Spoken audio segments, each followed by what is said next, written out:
This class is going to be about public speaking. Okay. So my first question to all of you is, what exactly do you see on the screen right now? I just need a couple answers from you people. You can just tell, okay. So Krishna says it's tools. Okay. Any other answers from anyone? Come on, guys. It's not that hard. Okay. So Umar says it's a hammer. Prakriti is very much detailed. It's a screwdriver and a hammer.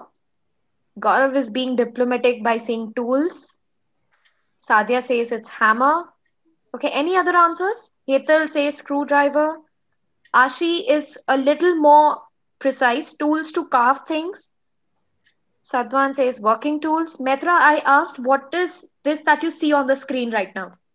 Like, what are these three things that you see on the screen? Okay, so more or less, I'll just summate all the answers that I've got. One I've got is a hammer.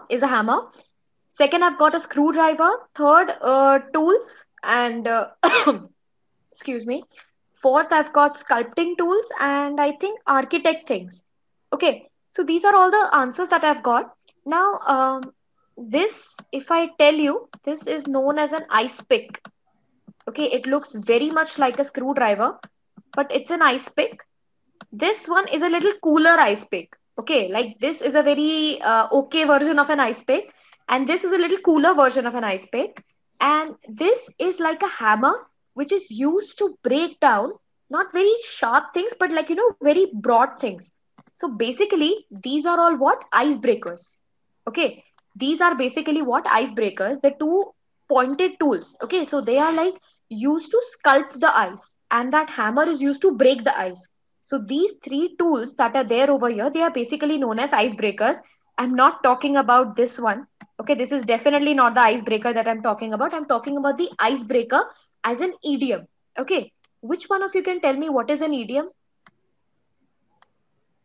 This word. This word which I'm underlining right now. Which one of you can tell me what is an idiom? Any answers? Come on. Okay, so Umar has a very nice answer. Muhavra. Mangal, not exactly. Sadia, very good. A short sentence which has a deeper meaning. Very nicely put.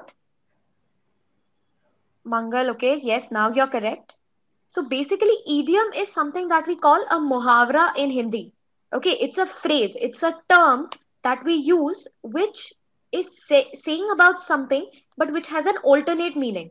Okay, so like over here, when I say that I am going to do an icebreaker activity. So I'm not actually going to take all the tools from the previous slide. I'm not going to take ice.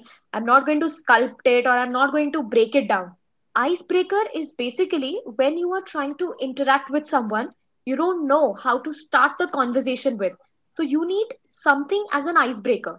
Okay. So over here, if you can read it out over here, people broke ice to let ships move through water, just like we stopped the silence between people to let the conversation begin. Mohammed, I'm slightly sorry I won't be able to unmute. Whatever questions that you have, you can just put it in the chat. Simultaneously, I'll keep on reading this, and whensoever it is possible, I'll surely answer, Mohammed. Okay, so this is what we have. So now, icebreaker, can any one of you, like, think of an icebreaker sentence? Like you go to the school, okay, after all this COVID situation is over, and when you go to your school for the first time, you see a new student in your class. You want to befriend that student. How exactly will you approach? Can you list a couple of icebreakers to me? Will any one of you be able to do that? Okay, Sadhya has a very good one. Hello, what have you done in your lockdown? Okay. Slight grammatical issue, but it's nice. Hello, what is your name? Okay. Ask what your previous school was. Very good, Ashi. Shrikar says, nice to meet you. Okay, great. Shrikar, are you actually going to feel nice on meeting that person, or it's just like, you just have to say it just because of an icebreaker? Is that so?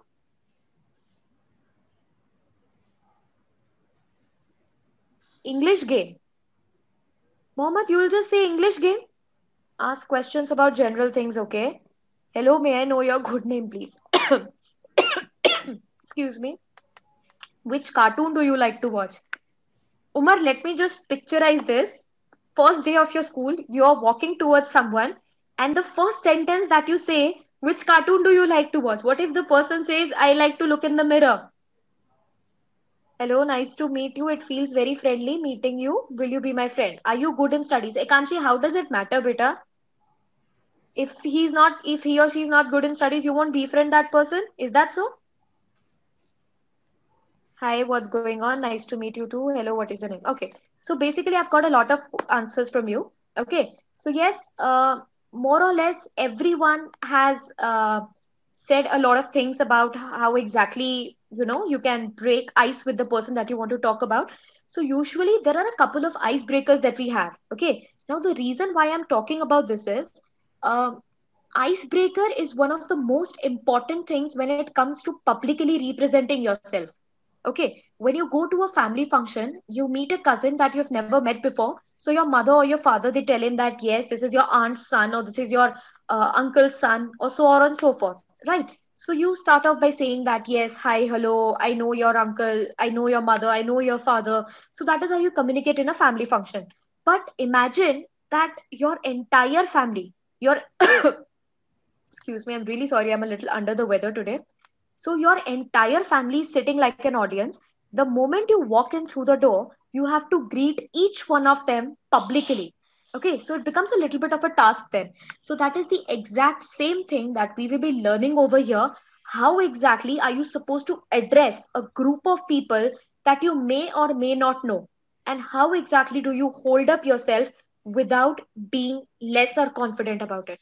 Okay, and I think all of you are still giving me a lot of icebreakers. So, pretty good job, everyone. Some of you have given me multiple icebreakers. So, yes, I will definitely be doing that the next time I see someone who I want to befriend. So, thank you for this. Probably I'll skip out the parts related to school, but yes, I'll surely be working on them. Okay. So, now here I have a little theoretical thing about what exactly is public speaking.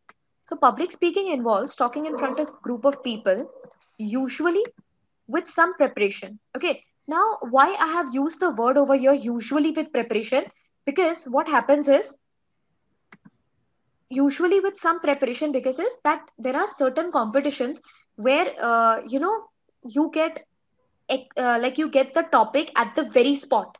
Okay, on spot topics are going to be there. In some of the topics you will be informed beforehand. Okay, like when you go for a quiz competition, so what you do is you use a lot of quiz books, you read through general knowledge books, and you're prepared for the quiz. But for public speaking, I'll just tell you that yes, I'm going to give you a topic. You have to talk on that topic for 1 minute without stopping. Okay, without stopping, as in you can't do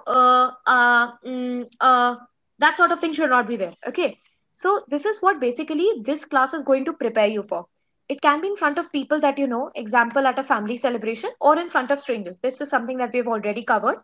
Unlike a presentation, there normally isn't a lot of opportunity for interaction between the audience and the speaker. So now this is where you are in spot. Okay, what happens is, like right now I'm talking to you, since all of you are on mute, so I just use this thing. I'm using the chat in order to interact with you people.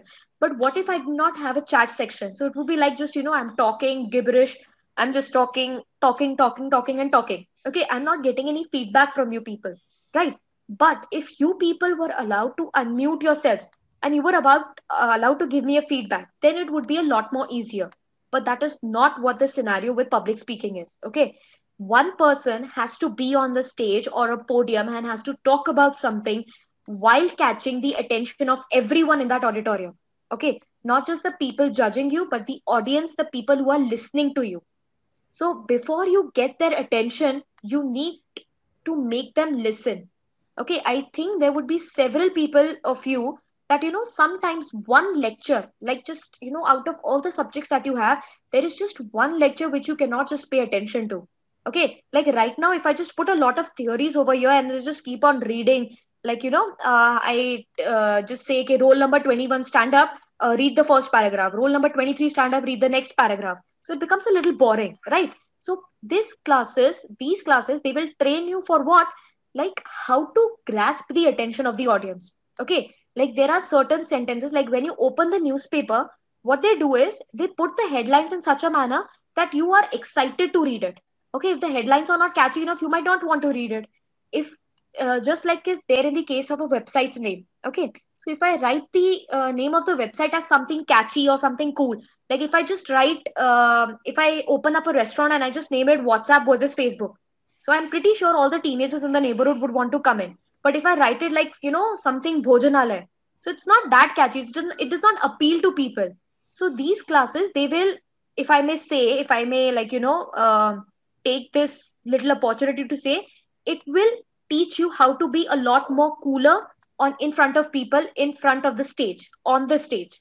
Okay, so this is what public speaking is about. I think Sadia has a question. Ma'am, what if we go to a new place to host a meeting? How do we use an icebreaker? How do we start? Okay, so this is what usually I do.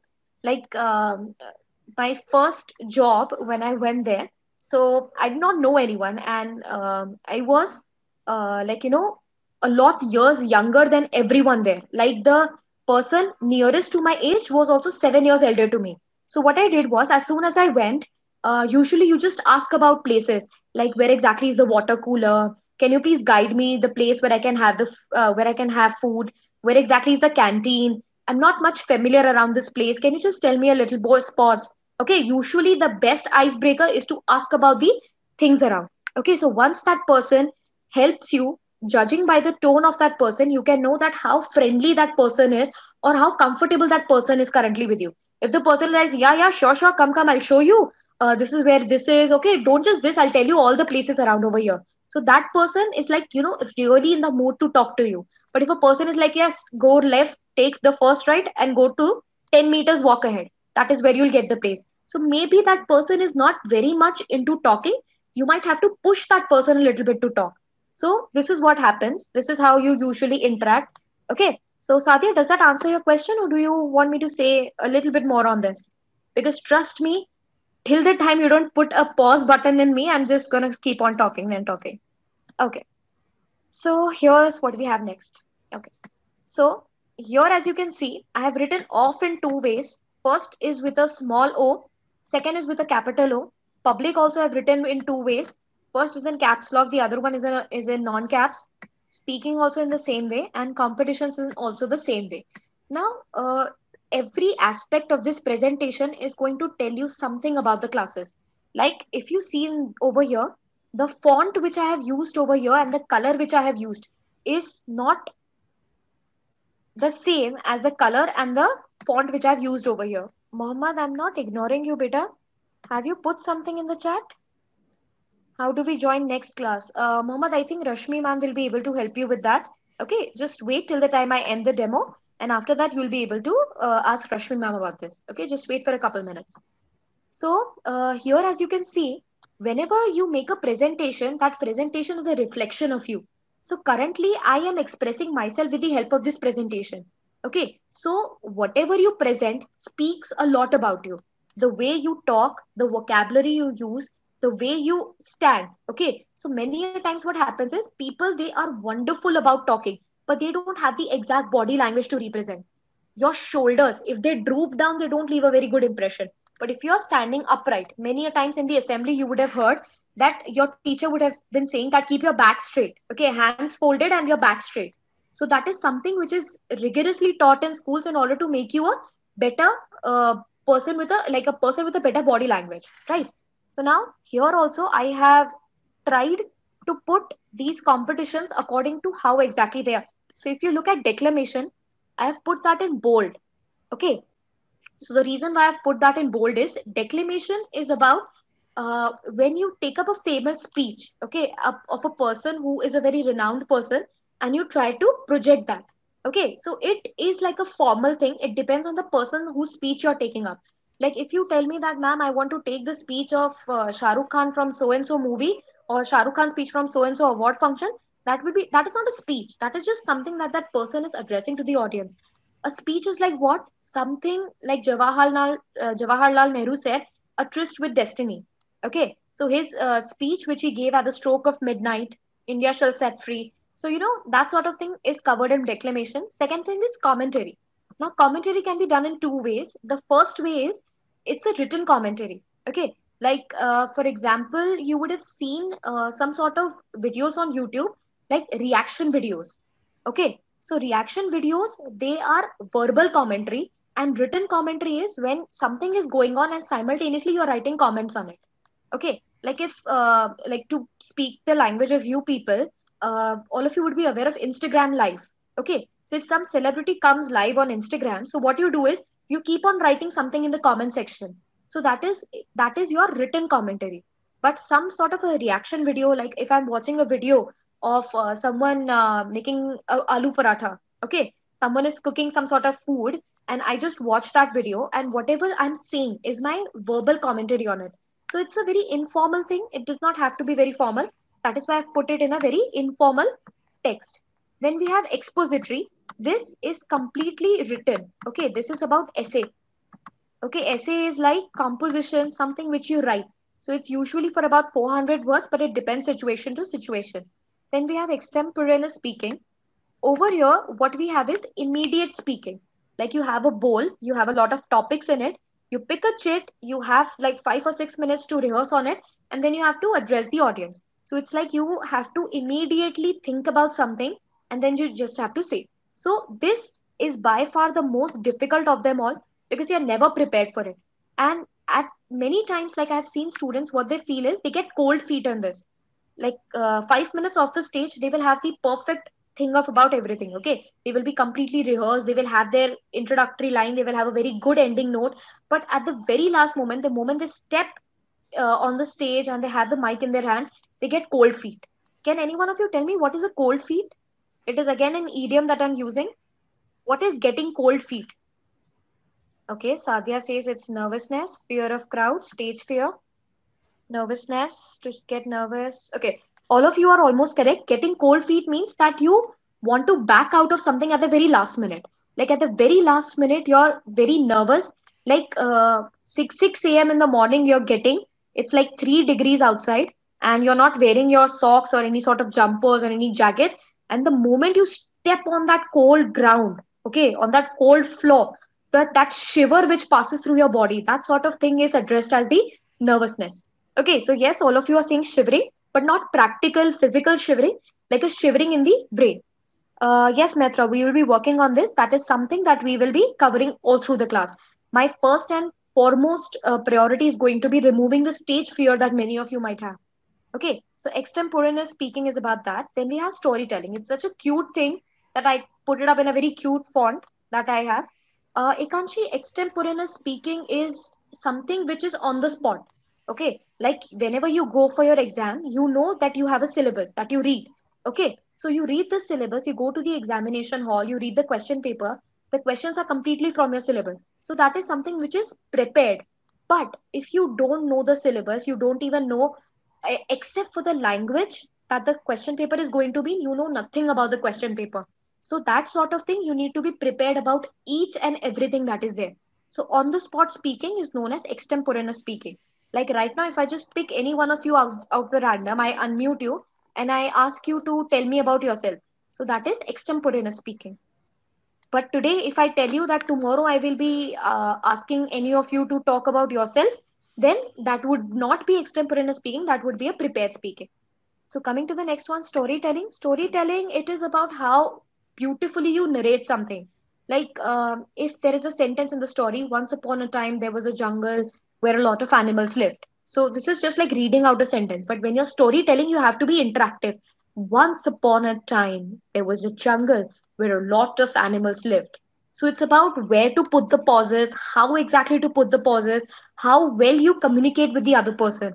Like if you just keep on reading like a news reader, so it won't do any good. Even the news readers, they have to put a lot of nuances, a lot of stances in their speech. Okay, like they need to pressurize on the word that they have. Okay, if you just say that 200 people were killed in the massive attack and people were weeping, people were crying, so it does not make any impact. You need to have a lot of emotion in what you're talking. So that is what is there in storytelling. Then we have debate. Debate is one of the most experienced things in the public speaking. Like it is something which is nearly there in every school, in every genres of your life. So debate is basically your YouTube comment section. Like you are just arguing about anything and everything. Okay, one person likes the latest movie trailer by Varun Dhawan and the other person doesn't. So what they do is they just start fighting in the comment section. The same thing when you do in a little dignified manner, in a very sophisticated manner, without any abuses, without any bad words, that sort of thing is known as a debate. Okay, so debate obviously has two sorts of things, for and against. One person would be for the topic, other person would be against the topic. So if there is any diplomatically or politically correct person in the class, I would suggest not to go for debate. Okay, because debate you cannot just convince both the parties. Like you cannot just say that I don't exactly hate maths, but I don't even like maths. There are a lot of people that say that. So you don't have to do that. It's like I either hate maths or I love maths. So you cannot be best of both worlds. Okay, you just need to have one thing with you. Next, we have informative speaking. Informative speaking is basically um, in like practical world, the announcements that you hear on the airport or the announcements that you hear somewhere. Okay, so basically you're informing people about something. So it's a very monotone speaking. You do not really have to do anything. It's just you're informing people, yeah, that this is there. You need to be here, so on and so forth. We have to cling to the topic in debates. Yes, Harsha, that's very important. And do we have debate topic in the actual class? Yes, you will have that. Miss, I thought that you learn speaking through experience and through watching others. Ashi, that is very much there. But Bacha, what happens is that speaking is not a subject, it's an art. Okay, so like I for myself, I'm a very dramatic person. So like if you meet me in real life, I might be some other person. If you see me in classroom, I am a very strict person. Okay, so I have different moods for myself. So that is not something which I have learned looking at people. That is just something who I am. Okay, so every person has their own way of speaking. I'm not going to teach you how to speak. I'm just going to pull that speaking out of you. Every person has that one quality of speaking. I'm just going to help you find yours. Okay, that's all I'm going to do with it. Okay, so it's more of you people and less of me. There is something called a rubrics. Okay, I don't know if any of you have heard of this word. Okay, I just love using hi-fi words in English just to sound a little bit cooler. So rubrics is something that is like breakdown structure of competition. Like every time in a reality show you see people scribbling down something. So what they're scribbling down is rubrics. Okay, like if a person is taking part in debate, so how much knowledge that person has. If that person has immense amount of knowledge, so 5 out of 5. Then some other sort of column would be there: body language, vocabulary, use of language, so on and so forth. So we will be doing these rubrics. We will be following different types of rubrics for all these competitions, and eventually we'll have a structure. Like I will teach you what to do when you know everything, but I will also teach you what to do when you know nothing. Okay, so both ways are going to be there. And Sadia, thank you so much for the lovely comment. Okay, so next we have oratory. Oratory is something which you just like, talk about. So if I tell you that you are a very good orator, that means I love the way you speak. Okay, so oratory, this is a very vast topic. I'm not going to go a lot more detail into this, but this is also one of the topics that we will be covering. And then poetry.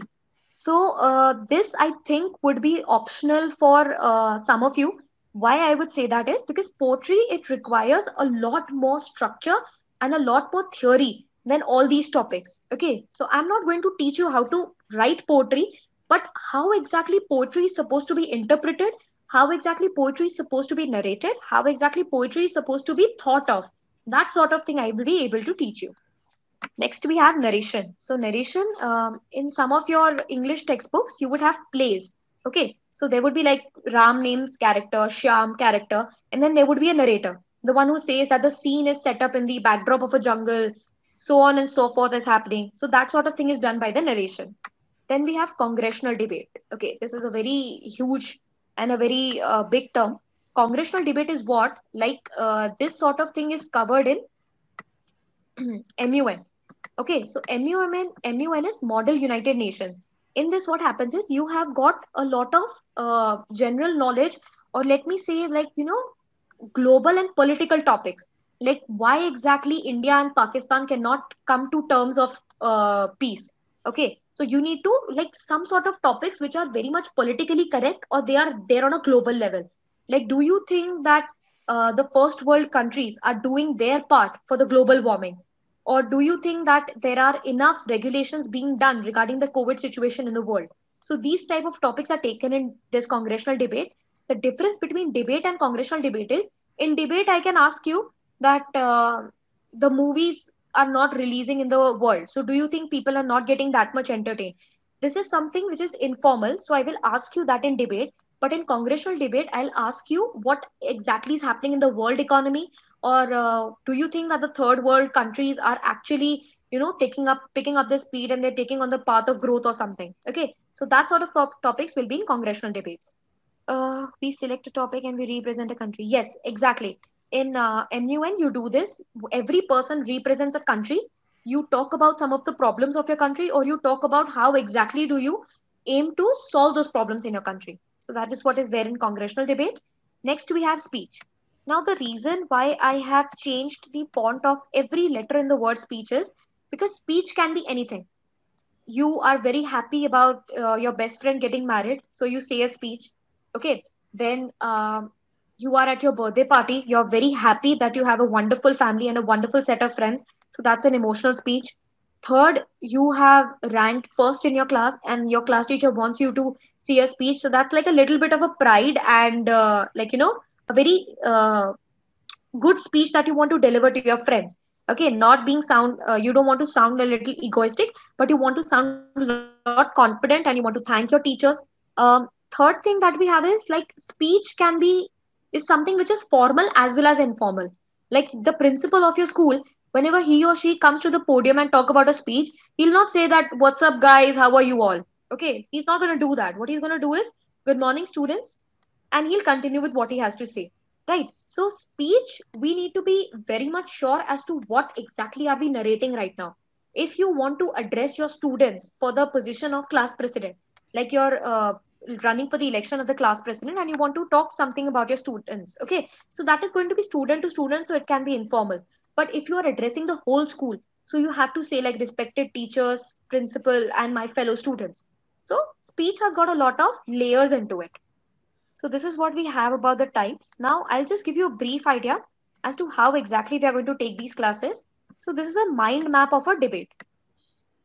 Okay, like how exactly you're supposed to learn about a debate argument. Yes, Prakriti, we are a part of different types of members. Yeah. Oh, so you're actually a part of mock parliament, Prakriti, or like you're telling me that yes, these kind of things happen. Okay, either way. So this is a mind map, as you can see, how to prepare a debating argument. So we have got for the motion, we have got against the motion, then we have an introduction. Introduction needs to have an opening line which catches people's attention.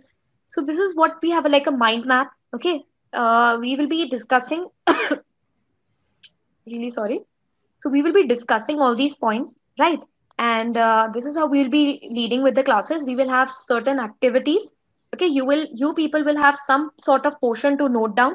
Okay, now I won't be telling you as to what exactly do you need to note down. Like I won't be writing out definitions on the board. I won't be saying out phrases in the classes. Okay, so your involvement is supposed to be as much as attentive in the class, right? Even if you're like there in the recordings, I would mainly say please don't skip the classes, because what experience you will get as a part of interactive session, you won't get that in recording.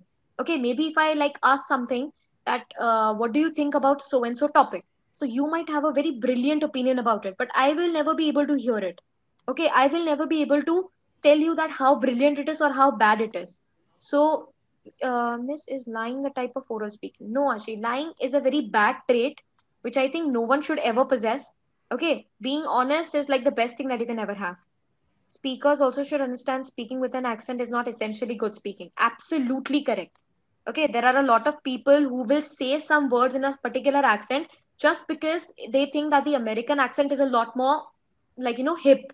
Okay, that is not supposed to be there. Whatever accent you have, that's the best one that you can ever have. Never try to switch your accents to something. Okay, so I'll be needing two or three things from you. First, like I said, attention in class and presence in class. Okay, slightly I switched them. So presence and attention in class. Second thing, you need to be a little more into reading. Okay, I'm not going to tell you that go home, read a book for a week and tell me write a book report on it. All of you very much have internet and you will be able to download a very nice book report, and there are several methods by which I would not even know that from which website you have taken it down. Okay, So I'm not going to do any sort of bookish thing with you.